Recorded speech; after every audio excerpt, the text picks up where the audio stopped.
ಗದಗ ಬೇಟೆಗೆರೆಯಲ್ಲಿ ಮಿತಿ ಮೀರಿದಂತಹ ಮೀಟರ್ ಬಡ್ಡಿ ದಂಧೆ ಕಾನೂನು ಸಚಿವರ ತವರಿನಲ್ಲೇ ನಡೆದಿದೆ ಅಮಾನುಷ ಕೃತ್ಯ. ಅರೆಬೆತ್ತಲೆ ಮಡಿ ವ್ಯಕ್ತಿಗೆ ರಾತ್ರಿ ಇಡೀ ಹಿಗ್ಗಾಮುಗ್ಗಾ ಥಳಿತ. ಸಿನಿಮೆಯ ರಾತ್ರಿಯಲ್ಲಿ ಕದ್ದೊಯ್ದು ಮಾರಣಾಂತಿಕ ಹಲ್ಲೆಯನ್ನು ಮಾಡಿರುವಂಥದ್ದು.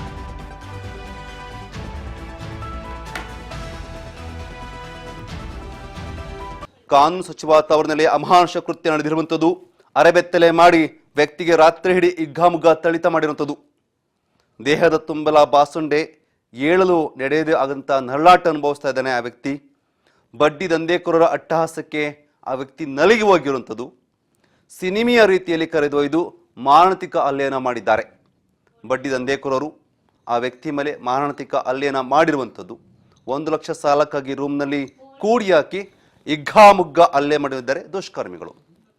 ಆಯ್ತು ಸರ್, 8 ಗಂಟೆ ಇದು 7:15 ಮನೆ ಬಿಟ್ಟು ಸರ್. 7:15 ಮನೆ ಬಿಟ್ಟಾಗ ಅಲ್ಲಿ ಶಾಪ್ರಿ ಬೆಟ್ಟಕ್ಕೆ ಬಂದು ಸರ್. ಶಾಪ್ರಿ ಬೆಟ್ಟಕ್ಕೆ ನನ್ನ ಫ್ರೆಂಡ್ ನಾನು ಕುಂತಿದ್ವಿ. ಸಂಜೆಗೆ 8 ಗಂಟೆಗೆ 8 ಗಂಟೆಗೆ ಕುಂತಾಗ ಮತ್ತು ನಮ್ಮ ಮಳೆನೂ ಬಂದ. ಅಲ್ಲೇ ಬಂದು ಗಲ್ಡಾಗ ಕುಂತಿದ್ರಿ. ಗಲ್ಡಾಗ ಕುಂತಾಗ ಅವ್ರಿಗೆ ಯಾರು ಏನು ಕಳ್ಸ್ಯಾರ ಅವ ಅಲ್ಲಿ ಬಂದು ನಿಂತಂದ, ಗುರುತಿಲ್ಲಾರ್ದಂಗೆ ನಿಂತನೊಬ್ಬ. ಮತ್ತು ಅವ ಏನು ಮಾಡಿದ, ಅವ್ರಿಗೆ ಇನ್ನೂ ಧೈರ್ಯ ಮಂಜನ್ ಯಾರು ಒಬ್ರು ಹಸ್ನೂರು ಮಂಜನ್ಗೆ ಮತ್ತು ಅಲ್ಲಿ ಯಾರು ಡಿಸೋರ್ ಮಂಜುಗೆ ಫೋನ್ ಹಚ್ಚಿ ಕರ್ಸಿದ್ರು. ಅಲ್ಲಿ ಗಲ್ಡನ್ ಕಡೆ ಕಳಿಸ್ಬಿಟ್ರೆ ಅವರು ಬೇಗ ತೊಗೊಂಬಂದು ಬಾ ಇಲ್ಲೇ ನಾ ಹತ್ತಂಗಿಲ್ಲ ಅಂತಂದ್ರೆ ಗಾಡಿ ಇಲ್ಲೇ ಹೋಗಿ ಬರಂಬ ಅಂದ್ರೆ ನಾ ಹತ್ತಂಗಿಲ್ಲ ಎದ್ರ ಸಂಬಂಧ ಬಂದು ಮಂಜಾನ ಫೋನ್ ಹಚ್ಚಿ ನಾ ಮಾತಾಡ್ತೀನಿ ಅಂತಂದೆ. ಅಣ್ಣನ ಮಾತಾಡ್ತಾನೆ ನೋಡು ಅಂತಂದ. ಮತ್ತು ಹತ್ತಿದೆ. ಹತ್ತು ಕೊಟ್ಟು ಅವ್ರು ಏನಂದ್ರು ರೊಕ್ಕದ ಮಾತಾಡೋದೈತಿ ಬಾ ಅಂತೇಳಿ ಅಂದರು. ಅಂದು ಕೊಟ್ಟರೆ ನನ್ನ ಸೀದಾ ಕರ್ಕೊಂಡು ಹೋಗಿ ಇಲ್ಲಿ ನಮ್ಮ ಮನೆ ಕಡೆ ಕರ್ಕೊಂಬರ್ಬೇಕ್ರಿ, ಇಲ್ಲ ಅಲ್ಲಿ ಎಲ್ಲರ ಆಫೀಸ್ ಕರ್ಕೊಂಡೋಗಿ ಮಾತಾಡ್ಬೇಕಿತ್ತು. ಅವ್ರು ಸೀದಾ ಲಾಜ್ ಕರ್ಕೊಂಡು ಹೋದ್ರು, ಶಾನ್ಬಾಗ್ ಲಾಜ್ ಹುಬ್ಳಿ ರೋಡ್ನಾಗ. ಅಲ್ಲಿ ಕರ್ಕೊಂಡು ಹೋಗಿ ಕೊಟ್ಲೆ ಅಲ್ಲಿ ಧಮಕಿ ಹಾಕೋದು ಕೊಟ್ಲೆ ಅವರು ರೂಮ್ ಕೊಡಲಿಲ್ಲ ಕೊಟ್ಲೆ ಮತ್ತು ಹಸು ಮಂದಿನ ಇವ್ನು ಫೋನ್ ಹಚ್ಚಿ ಮಾತ್ರ ಗೊತ್ತಿಲ್ಲ. ಅವ ಏನು ಮಾಡ್ತಾ ಇಲ್ಲೇ ಕರ್ಕೊಂಡು ಹೋಗ್ತೀನಿ ಬಾ ಅಂತೇಳಿ ಮುನ್ಸಿಪಲ್ಗೆ ಹೋಗೋಣ ಬಾ ಅಂತೇಳಿ ಏನು ಮಾಡಿದ್ರೆ ಸೀದಾ ಸೆಂಟ್ಮೆಂಟ್ ಕರ್ಕೊಂಡು ಹೋಗಿ ನಾನು ರಾತ್ರಿ 9:30 ಆಯ್ತು ರೀ. 9:30 ಆದ ಕೊಟ್ಲೆ ಮನೆಯಾಗ ಹಾಕಿ ಅವ್ರು ಏನು ಮಾಡಿದ್ರು, ಇಲ್ಲೇ ಕುಂದ್ರ ಬಾ ಅಣ್ಣ ಬರ್ತಾನೆ, ಈಗ ಬರ್ತಾನೆ, ಆಗ ಬರ್ತಾನೆ ಅಂತೇಳಿ ಅಷ್ಟರೊಳಗೆ. ಸೊ ಈ ಬಗ್ಗೆ ಮಾತಾಡೋಕ್ಕೆ ನಮ್ಮ ಗದಗ ಪ್ರತಿನಿಧಿ ಪ್ರವೀಣ್ ನೇರ ಸಂಪರ್ಕದಲ್ಲಿದ್ದಾರೆ, ಫೋನ್ ಸಂಪರ್ಕದಲ್ಲಿ. ಪ್ರವೀಣ್, ಈಗಾಗಲೇ ಏನು ಕಾನೂನು ಸಚಿವರು ಈ ತರ ಆದ್ರೆ ಏನು ಅಂತ ಅನ್ಸುತ್ತೆ ಅಂತ, ಕಾನೂನು ಸಚಿವರ ತವರಿನಲ್ಲೇ ಒಂದು ಅಮಾನುಷ ಕೃತ್ಯ ಆಗಿರೋದು ಹೇಗಾಯ್ತು, ಹೇಗೆ ಅವ್ರನ್ನ ಕಿಡ್ನಾಪ್ ಮಾಡಿದ್ರು, ಏನಾಗಿದೆ ಅಂತ?